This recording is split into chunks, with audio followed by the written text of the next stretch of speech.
Selamat datang di Kisah Mencekam, tempat di mana setiap cerita datang untuk memukau keberanianmu.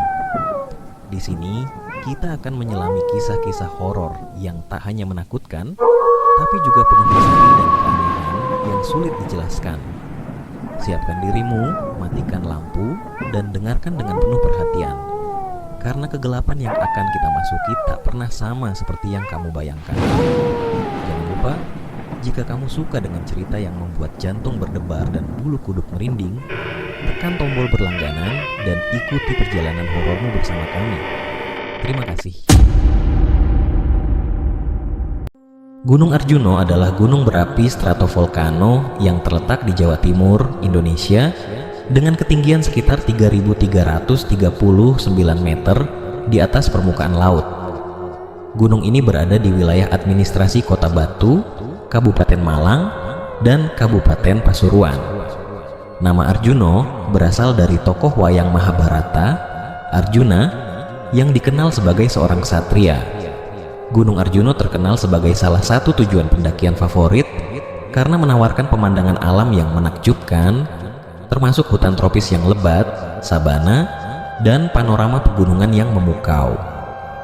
Gunung ini biasanya didaki bersamaan dengan Gunung Welirang yang berada di satu jalur. Jalur pendakian yang populer meliputi jalur Tretes, Lawang, dan Batu.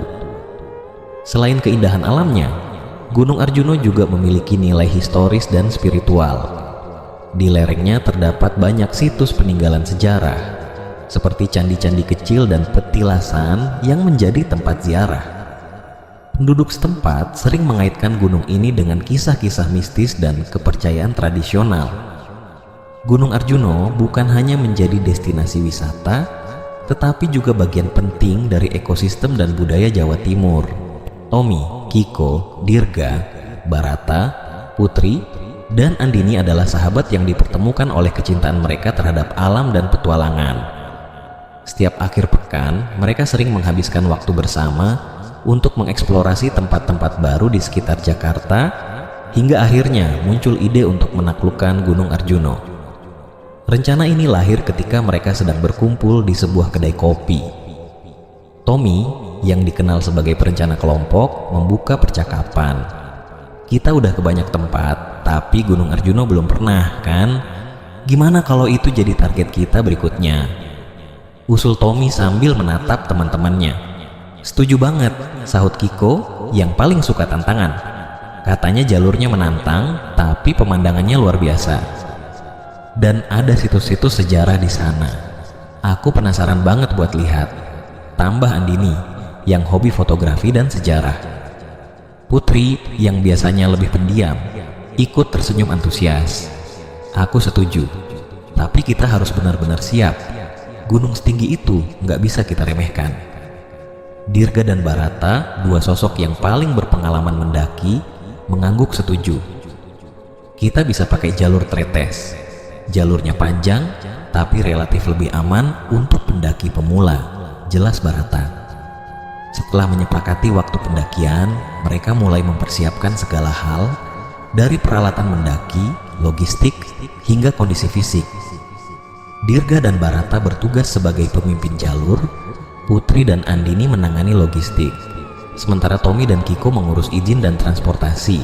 Hari yang dinantikan akhirnya tiba. Mereka berangkat dari Jakarta menuju Pasuruan dengan kereta malam, membawa semangat tinggi dan tas penuh perlengkapan. Setibanya di base camp Tretes, mereka memulai perjalanan dengan doa bersama.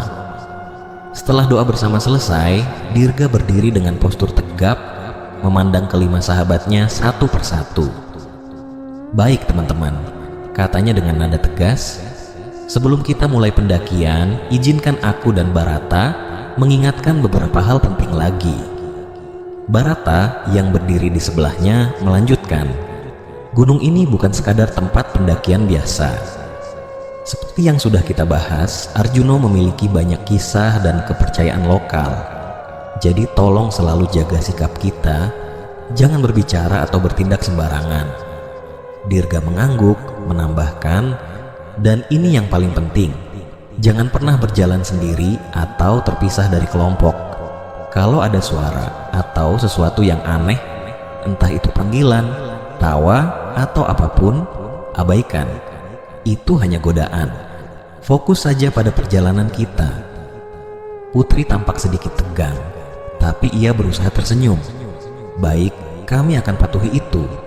Bagaimana dengan pantangan baju merah? Sudah semua kan? Kiko mengangkat tangannya dengan penuh percaya diri. Tenang, aku cek tadi pagi. Nggak ada yang pakai baju merah. Andini, meski terlihat gugup, mencoba bercanda. Kalau ada yang tiba-tiba baju merah di tengah jalan, itu pasti bukan dari kita ya.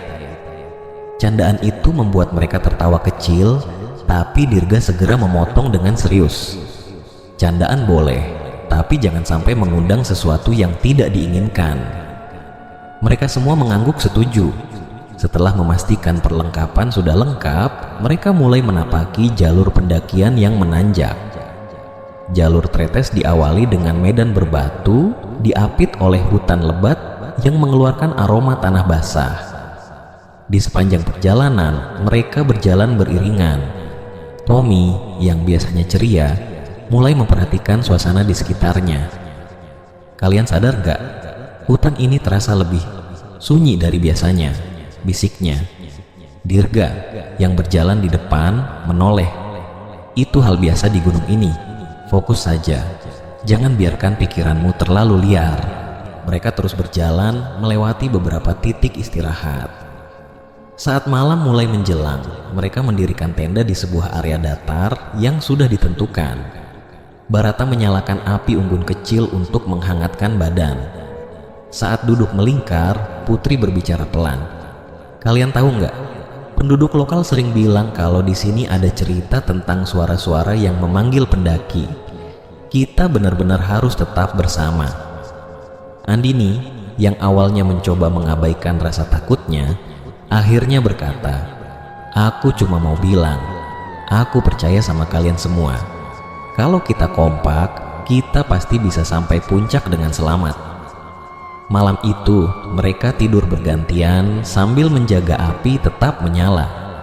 Namun, di tengah malam, salah satu dari mereka mendengar sesuatu yang aneh di luar tenda. Suara itu seperti langkah kaki dan bisikan pelan, memanggil salah satu nama mereka.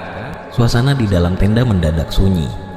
Hanya terdengar napas berat keenam sahabat itu. Dirga, yang paling tenang di antara mereka, mengangkat tangan untuk meminta perhatian. Makanya, katanya dengan nada tegas, namun tetap pelan, "Jangan bicara sembarangan. Gunung ini bukan tempat untuk bercanda soal hal-hal seperti tadi. Kalau sudah begini, kalian tahu kan apa yang harus kita lakukan?" Semua terdiam, hanya sesekali melirik keluar tenda. Mata mereka mencari sumber suara yang baru saja terdengar, tapi tidak ada apa-apa di luar selain gelap dan pohon-pohon besar yang berdiri diam. Ketegangan belum hilang ketika mereka memutuskan untuk memasak mie instan dan air hangat untuk mengisi energi. Barata dan Kiko mulai menyalakan api kecil, sementara yang lain menyiapkan bahan makanan. Namun, belum sempat air mendidih, suara tawa tiba-tiba terdengar di kejauhan. Suaranya nyaring seperti milik seorang wanita, lalu diikuti oleh suara lain yang lebih rendah, hampir seperti berbisik di telinga mereka. Putri spontan memegang lengan Andini dengan erat. "Itu suara apa?" tanyanya dengan suara gemetar. Sebelum ada yang menjawab, api yang baru saja mereka nyalakan mendadak padam seolah ditiup angin kencang. Namun, angin malam itu terasa biasa saja. Tidak ada hembusan yang cukup kuat untuk memadamkan api. Dirga segera mengambil alih. "Teman-teman, kumpul, jangan terpencar," ucapnya dengan nada yang sedikit meninggi. Ia lalu menatap mereka satu persatu, memastikan tidak ada yang hilang. "Kita doa bersama lagi sekarang, minta perlindungan dan keselamatan. Jangan biarkan ketakutan menguasai kita." Mereka semua bergabung dalam lingkaran kecil di sekitar tenda. Dirga memimpin doa dengan suara yang mantap, sementara yang lain mengikutinya dalam hati. Suasana mencekam, tapi perlahan doa itu membawa ketenangan.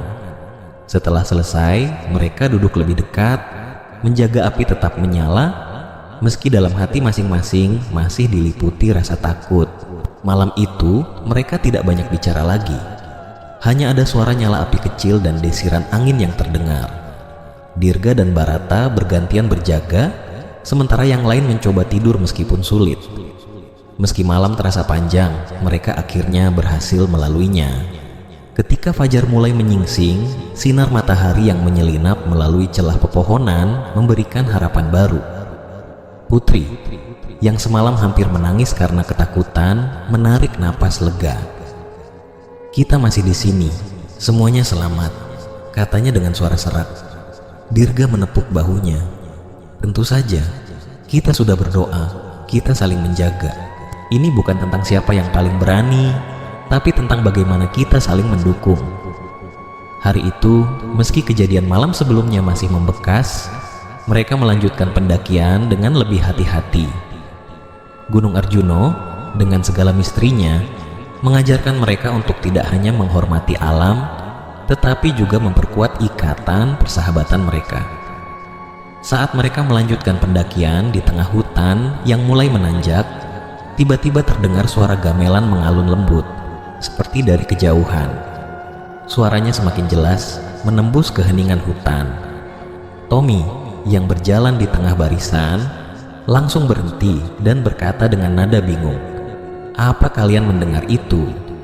Semua berhenti berjalan. Mata mereka saling bertukar pandang sebelum mulai melihat sekeliling. Suara gamelan itu terdengar nyata, tetapi di sekitar mereka hanya ada pohon-pohon besar dan semak belukar. Tidak ada tanda-tanda kehidupan manusia lain. Dirga mengerutkan dahi. Ia menatap tajam ke arah sumber suara yang tidak jelas. "Apa mungkin ini yang disebut alas lali jiwo?" katanya perlahan. Mendengar itu, Putri yang sudah terlihat tegang sejak tadi menjadi semakin takut. "Alas lali jiwo? Apa itu?" tanyanya. Suaranya bergetar. Sebelum Dirga menjawab, Barata memotong cepat. "Sudah, kita lanjutkan saja jalannya. Jangan terlalu dipikirkan." Mereka kembali melangkah, meski suara gamelan itu tetap terdengar samar di telinga mereka. Dirga, yang berjalan di depan bersama Barata, berbisik pelan agar tidak membuat yang lain semakin takut. Alas lali jiwo itu bagian hutan di Gunung Arjuno yang terkenal angker. Banyak pendaki yang katanya pernah mendengar suara gamelan di sini, tapi nggak ada yang tahu dari mana asalnya. Namanya juga lali jiwo, artinya lupa diri. Banyak cerita kalau orang bisa kehilangan arah atau kesadaran di sini. Andini, yang berjalan di belakang Dirga, mencuri dengar penjelasannya. Ia menelan ludah, mencoba menenangkan diri.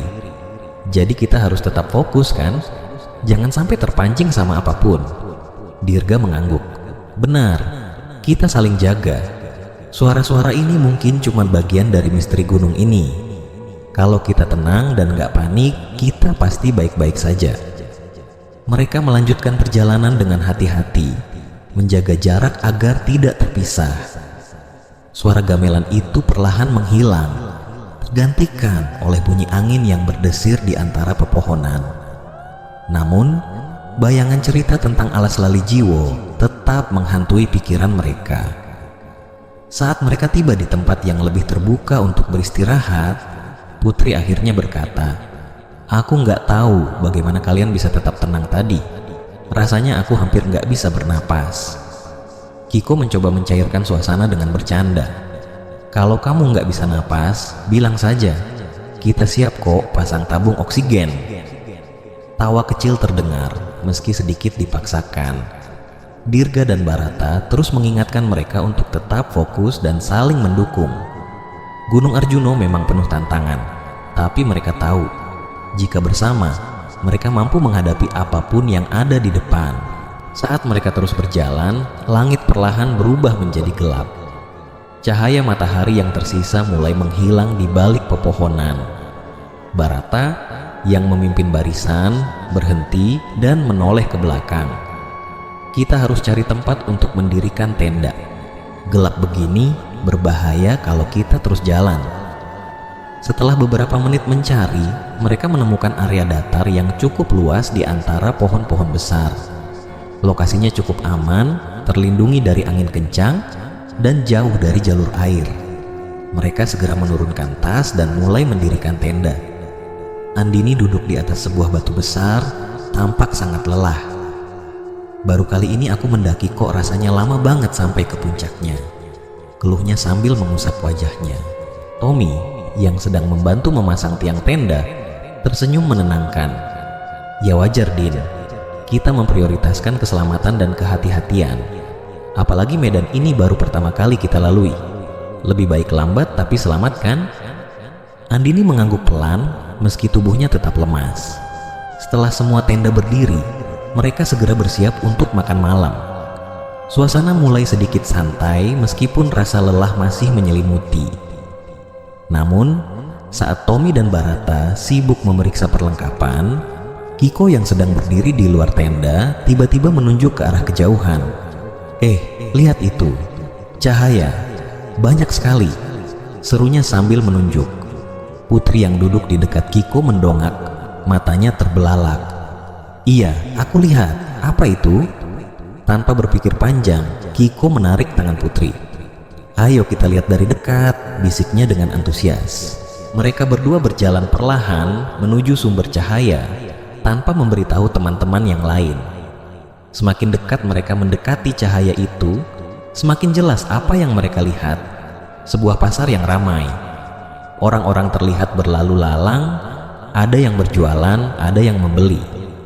Lampu-lampu kecil menerangi suasana seperti pasar tradisional di tengah malam. Putri berdiri terpaku, tidak percaya dengan apa yang dilihatnya. Bagaimana mungkin di tempat begini ada pasar? Tanyanya dengan suara gemetar. Ia menggosok matanya, mencoba memastikan apa yang dilihatnya itu nyata. Kiko pun tak kalah terkejut. Ia mengamati keramaian di depannya. Ini aneh. Kita sudah jauh di dalam hutan, tapi tempat ini seperti pasar sungguhan. Lihat orang-orang itu, Putri. Mereka terlihat nyata. Putri menelan ludah. Tapi, kenapa suasananya terasa aneh? Lihat pakaian mereka, Kiko. Seperti dari zaman dulu. Perasaan mereka mulai bercampur antara penasaran dan takut. Mereka ingin mendekat, tapi sesuatu di dalam hati mereka merasa ragu.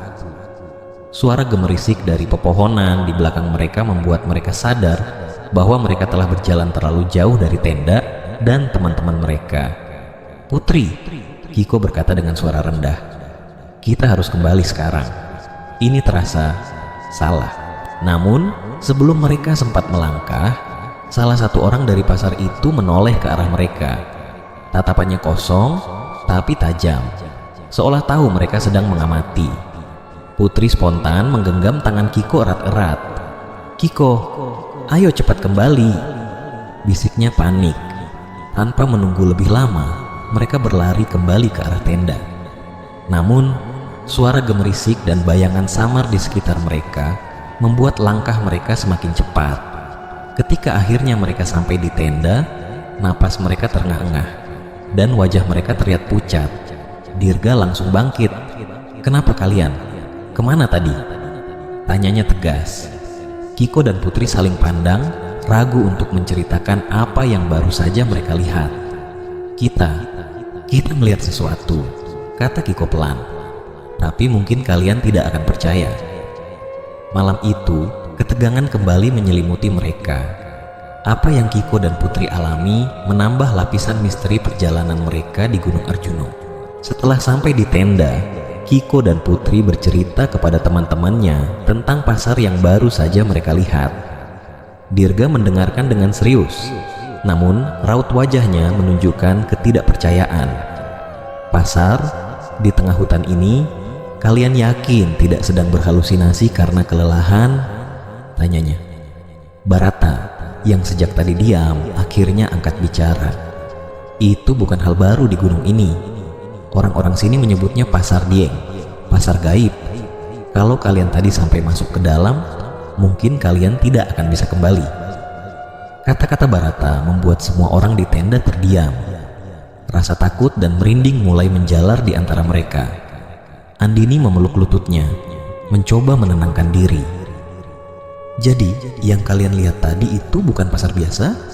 Itu gaib?" tanyanya dengan suara gemetar. Barata mengangguk perlahan. "Iya, gunung ini memang penuh misteri. Makanya kita harus sangat berhati-hati." Keheningan mereka pecah ketika Andini berkata lirih, "Aku mau buang air, tapi aku nggak berani sendiri. Putri, temani aku ya." Putri, meskipun juga merasa takut, mengangguk. Sebelum mereka pergi, Barata menoleh ke Dirga dan Kiko. "Kalian ikut menjaga dari jauh, ya? Kita tidak tahu apa yang mungkin terjadi." Dirga dan Kiko mengangguk, lalu mengambil senter. Mereka mengikuti Andini dan Putri dari jarak beberapa meter, memastikan semuanya aman. Saat Andini berjongkok di balik semak-semak untuk buang air, Putri berdiri tak jauh darinya. Dirga dan Kiko mengarahkan senter ke sekitar, berjaga-jaga. Namun tiba-tiba, Andini melihat sesuatu dari kejauhan. Di balik sebuah pohon besar, sosok itu berdiri kaku, putih pucat, dengan mata merah menyala. Wajahnya tidak terlihat jelas, tertutup oleh bayangan gelap malam. Andini terdiam beberapa saat, mencoba meyakinkan pandangannya. Tapi semakin ia memperhatikan, semakin jelas sosok itu. "Pocong," bisiknya dengan suara tertahan. Tiba-tiba, ia berteriak keras, membuat Putri dan Dirga yang mendengar langsung bergegas mendekatinya. "Andini, apa yang terjadi?" tanya Putri panik sambil menggenggam lengan sahabatnya. Andini gemetar sambil menunjuk ke arah pohon besar di kejauhan. "Di sana, tadi aku lihat pocong. Dia berdiri di balik pohon itu, matanya merah." Dirga mengarahkan senter ke tempat yang ditunjuk Andini, tapi tidak ada apa-apa di sana. Pohon besar itu hanya berdiri diam dalam kegelapan. Tidak ada tanda-tanda keberadaan sosok apapun. "Kosong," kata Dirga pelan. "Tidak ada apa-apa di sana, Andini. Tapi aku melihatnya. Aku yakin itu nyata." Andini hampir menangis karena rasa takut yang meluap-luap. Putri mencoba menenangkan Andini, sementara Dirga dan Kiko memastikan tidak ada yang aneh di sekitar mereka. Setelah yakin semuanya aman, mereka segera kembali ke tenda. Sesampainya di tenda, Andini menceritakan apa yang baru saja ia lihat kepada Barata. Barata menghela napas panjang. "Ini makin serius," katanya. "Gunung ini memang penuh dengan kejadian seperti itu. Sosok yang kamu lihat mungkin mencoba mengganggu kita, tapi untungnya kalian tetap bersama. Itu yang penting." Malam itu, mereka memutuskan untuk tidur lebih dekat satu sama lain di dalam tenda. Meski rasa takut masih menyelimuti, mereka tahu bahwa mereka harus tetap kuat dan saling menjaga. Malam itu di dalam tenda, suasana awalnya sunyi. Semua orang terlelap setelah seharian penuh lelah berjalan di medan yang berat dan mengalami kejadian yang gak masuk di akal. Namun, tanpa disadari, Andini terbangun dengan tatapan kosong. Wajahnya datar tanpa ekspresi, dan ia perlahan keluar dari tenda, berjalan menuju hutan. Tidak ada yang menyadarinya hingga beberapa saat kemudian. Putri yang biasanya tidur gelisah, tiba-tiba terbangun. Ia meraba tempat di sebelahnya, namun tidak menemukan Andini. Merasa aneh, ia menyalakan senter kecil dan memeriksa sekitar. "Andini," panggilnya pelan. Tidak ada jawaban. Segera Putri membangunkan teman-temannya. "Andini nggak ada di sini," serunya panik. Mereka semua tersentak bangun. Dirga yang masih setengah sadar langsung mengambil senter. "Kita harus mencarinya, jangan sampai dia jauh," katanya tegas. Mereka segera berbagi tugas. Putri dan Dirga pergi mencari ke arah depan, sementara Barata, Kiko, dan Tommy mencari ke belakang tenda. Hutan di malam hari terasa semakin mencekam. Putri menggenggam lengan Dirga erat-erat, berjalan sambil terus memanggil nama Andini. "Andini, kamu di mana? Jawab." Namun, hanya suara angin dan gemerisik dedaunan yang menjadi balasan. Tiba-tiba, senter Dirga menangkap sosok berdiri tegak di kejauhan. "Itu dia," seru Dirga sambil menunjuk. Mereka segera mendekat. Saat mereka sampai, Andini berdiri diam dengan tubuh kaku. Wajahnya menghadap ke depan, tetapi tidak ada respons meskipun mereka memanggil namanya berulang kali. "Andini, kamu baik-baik saja?" tanya Putri dengan nada cemas. Namun Andini tidak menjawab. Ketika Dirga mencoba melihat lebih dekat, ia terkejut. Mata Andini sepenuhnya berwarna putih tanpa iris maupun pupil. Putri langsung berteriak kaget, "Dirga, lihat matanya!" Teriakan itu menggema di tengah hutan, terdengar hingga ke Barata dan kelompoknya. Mereka segera berlari ke arah suara tersebut. Saat Barata, Kiko, dan Tommy tiba, mereka mendapati Andini mulai bergerak, menari dengan gerakan yang lembut tapi menyeramkan. Ia juga mulai berbicara dalam bahasa Jawa kuno dengan lancar, sesuatu yang tidak pernah ia kuasai sebelumnya. Barata yang memiliki pengalaman dengan kejadian seperti ini segera mengambil alih situasi. "Ini kesurupan," katanya dengan nada serius. Ia mencoba berkomunikasi dengan sosok yang ada di dalam tubuh Andini. "Siapa kamu?" tanya Barata tegas. Andini yang masih dengan suara dan nada yang asing menjawab, "Aku Nyai Woro Asih. Tempat ini adalah wilayahku." Barata berusaha tetap tenang meskipun suasana menjadi semakin mencekam. Ia mulai melafalkan doa-doa sambil meminta sosok itu untuk pergi.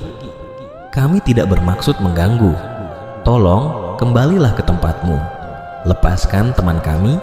Andini mulai tertawa, suaranya melengking, tetapi perlahan tubuhnya bergetar. Sosok yang merasuki tubuhnya tampak melawan. Namun doa Barata terus dipanjatkan dengan khusyuk. Setelah beberapa saat yang terasa sangat lama, Andini tiba-tiba terjatuh ke tanah dan pingsan. "Dia sudah pergi," ujar Barata dengan napas lega. "Ayo kita bawa Andini kembali ke tenda." Mereka segera mengangkat tubuh Andini dan membawanya kembali ke tenda. Putri tidak bisa menyembunyikan air matanya, sementara yang lain masih merasakan ketegangan di dada mereka. Sesampainya di tenda, Andini diletakkan dengan hati-hati. Barata menatap mereka semua dengan serius. "Kita harus lebih waspada.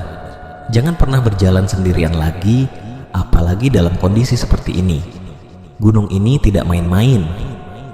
Malam itu, meskipun mereka mencoba untuk beristirahat, pikiran mereka masih penuh dengan kejadian aneh yang baru saja terjadi.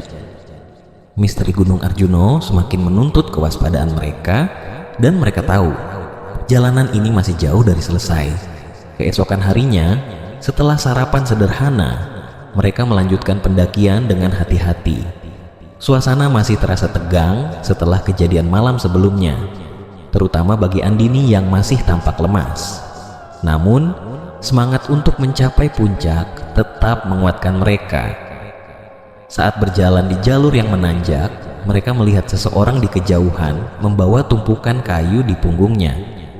Pria itu berjalan perlahan dengan kepala tertunduk.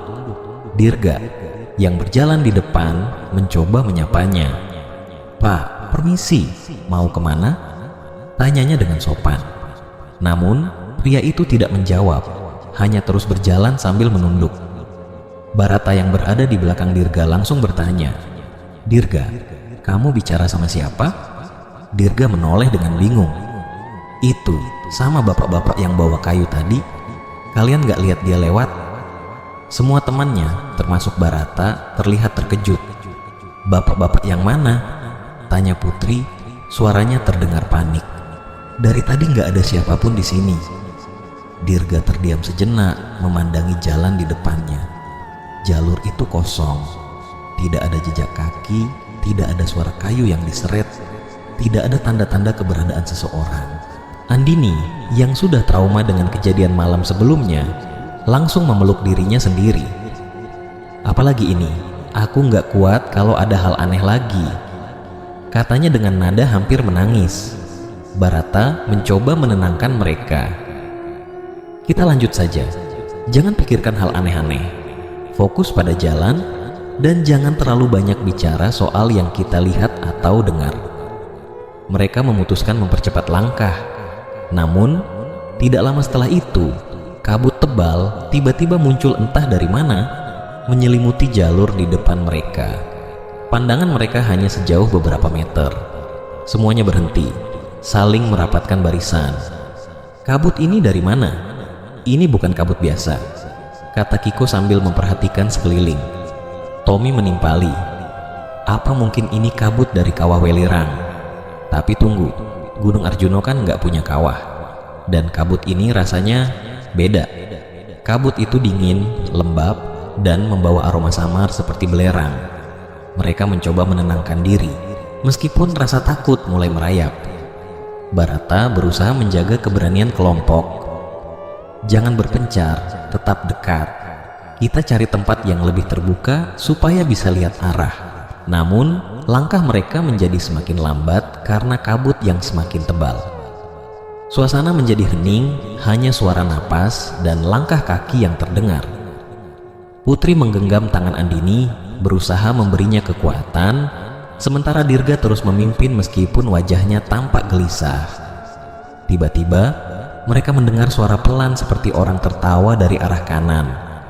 Suara itu menggema, bercampur dengan kabut, sulit untuk menentukan asalnya. Semua langsung berhenti, saling memandang dengan tatapan cemas. Barata segera berbisik, "Jangan hiraukan. Terus jalan. Kita harus keluar dari kabut ini secepatnya." Perlahan, mereka melangkah maju, melawan rasa takut yang semakin besar. Namun, kabut itu terasa seperti bergerak mengikuti mereka, membuat udara semakin dingin dan berat. Suara-suara aneh mulai terdengar samar, seperti langkah kaki tambahan di antara mereka atau bisikan yang tidak jelas. Hati mereka berpacu, tetapi mereka tetap berjalan, saling menjaga jarak agar tidak terpisah. Misteri di Gunung Arjuno semakin terasa nyata, dan mereka hanya bisa berharap bahwa mereka akan segera menemukan jalan keluar dari kabut yang mencekam ini. Dalam suasana tegang yang dikelilingi kabut tebal, mereka terus berjalan bersama, berusaha untuk tidak terpisah. Namun, tiba-tiba langkah Barata terpeleset di jalur licin, dan ia tergelincir ke tepi jurang kecil. Tubuhnya terjatuh beberapa meter, cukup untuk membuat kakinya keseleo dan tangannya terluka robek oleh bebatuan. "Barata jatuh!" teriak Tommy yang langsung bergegas turun untuk menolongnya, diikuti oleh Dirga.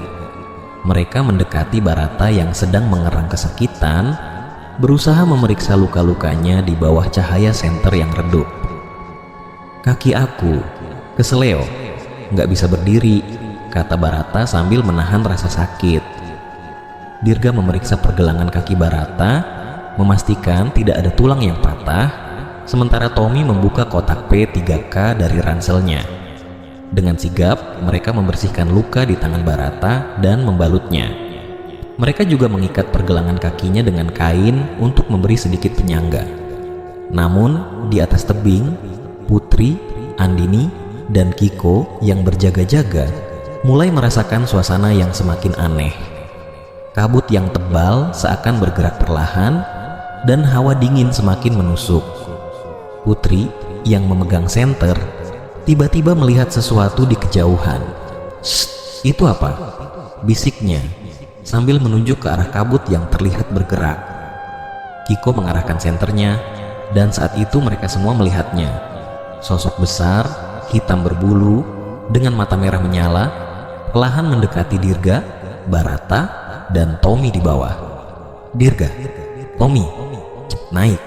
Ada sesuatu di belakang kalian," teriak Putri dengan suara panik.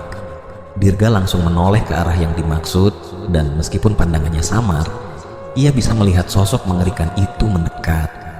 Mata merahnya bersinar menembus kabut, dan langkahnya berat, membuat tanah di sekitarnya bergetar kecil. "Tommy, cepat, kita harus naik sekarang," seru Dirga sambil mulai membantu Barata berdiri. Dengan tergesa-gesa, mereka mengikatkan tali pada tubuh Barata. Dari atas, Kiko, Putri, dan Andini menarik tali sekuat tenaga, sementara Dirga membantu mendorong Barata dari bawah. Sosok hitam itu semakin dekat, dan Tommy tidak bisa menahan rasa takutnya. "Ayo Barata, cepat sedikit," kata Tommy sambil melirik sosok itu yang semakin jelas. Suaranya berat seperti geraman, dan kini sosok itu berhenti, seakan mengawasi mereka. Barata akhirnya berhasil mencapai atas dengan bantuan semua orang. Dirga dan Tommy segera menyusul, memanjat tali dengan kecepatan secepat mungkin. Saat Dirga berhasil naik, ia segera menarik Tommy yang menjadi orang terakhir di bawah. Saat Tommy hampir mencapai tebing, sosok hitam itu tiba-tiba menggeram keras. Suaranya seperti binatang buas, bergema di antara kabut, membuat mereka semua merinding. Putri dan Andini langsung menarik Tommy dengan tenaga terakhir mereka, dan saat Tommy berhasil naik, sosok itu berdiri di pinggir jurang, hanya beberapa meter dari mereka. Mereka semua terdiam, memandangi sosok besar itu dengan napas terengah-engah. Mata merahnya masih memandang mereka tajam, tetapi anehnya, sosok itu tidak melompati jurang. Perlahan, ia berbalik dan menghilang ke dalam kabut. "Kita harus keluar dari sini sekarang," kata Barata, yang meskipun kesakitan mencoba berdiri dengan bantuan Dirga. Sosok itu jelas bukan sesuatu yang ingin kita temui lagi. Tanpa banyak bicara, mereka segera meninggalkan tempat itu, berjalan lebih cepat meskipun kabut masih menyelimuti. Ketegangan dan rasa takut masih terasa, tetapi tekad mereka untuk bertahan hidup dan menyelesaikan perjalanan ini semakin kuat. Misteri Gunung Arjuno semakin terasa mengerikan, tetapi mereka tahu menyerah bukanlah pilihan. Setelah berhasil melewati kejadian menegangkan dengan sosok hitam besar, mereka melanjutkan perjalanan dengan suasana hati yang semakin tegang. Barata berjalan terpincang-pincang, dibantu oleh Dirga, sementara yang lain tetap berjaga-jaga dengan perasaan was-was. Kabut mulai sedikit menipis, tetapi suasana tetap mencekam. Saat mereka melewati sebuah tikungan di jalur setapak, tiba-tiba terdengar suara gamelan yang datang dari arah depan. Suaranya perlahan semakin jelas, seperti berasal dari sebuah pertunjukan.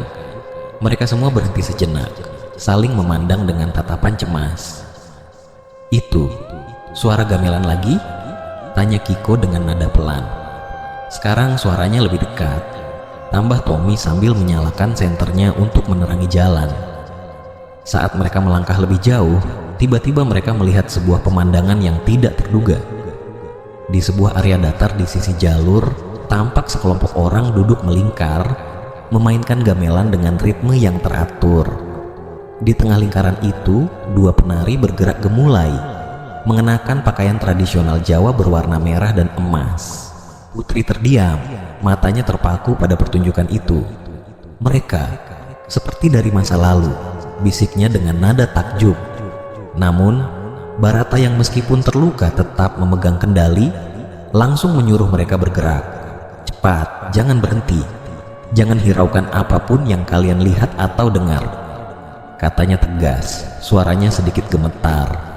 Tapi rasa penasaran membuat Putri terus melihat ke arah para penari dan pemain gamelan itu. Wajah mereka yang awalnya tampak biasa perlahan mulai berubah. Kulit mereka terlihat rusak, seperti terbakar, dan bagian wajah mereka mulai hancur dengan lubang menganga di beberapa tempat. Penari di tengah lingkaran tiba-tiba menoleh ke arah Putri dengan gerakan yang tidak wajar dan senyum lebar yang memperlihatkan gigi-giginya yang tajam. Putri terperanjat, menutup mulutnya dengan kedua tangan agar tidak berteriak.